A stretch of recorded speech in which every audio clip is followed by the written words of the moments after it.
Фатиха – первая сура, открывающая Коран. Приводим хадисы, в которых говорится о достоинствах суры Фатиха.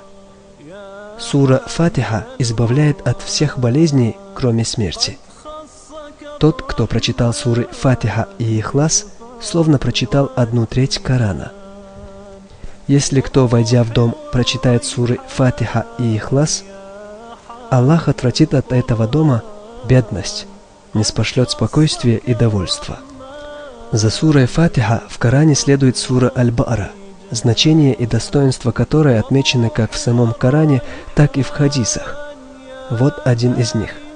Со слов Ибн Аббаса, да будет доволен им Аллах, сообщается, когда посланник Аллаха, саллаллаху алейхи вассалам, сидел вместе с ангелом Джабраилем, алейхиссалам, он услышал над собой скрипящий звук. Джабраил посмотрел наверх и сказал: «Это звук от ворот, которые открылись сегодня на небесах и никогда прежде не открывались».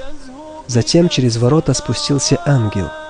Джабраил, алейхиссалам, заметил: «Этот ангел, который спустился на землю, никогда прежде не спускался». Он, то есть спустившийся ангел, подошел к пророку, саллаллаху алейхи вассалам, поприветствовал его и сказал: «Возрадуйся доброму известию о 2 светочах, дарованных тебе Аллахом, и которые не были дарованы ни одному из пророков до тебя». Это сура Фатиха и 2 последних аята из суры Аль-Бара. За каждое прочитанное в них слово тебе будет дарована награда. Бисмиллахир-рахманир-рахим.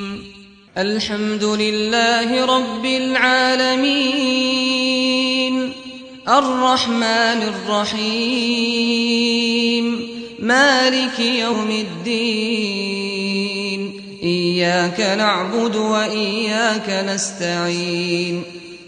اهدنا الصراط المستقيم صراط الذين أنعمت عليهم غير المغضوب عليهم ولا الضالين.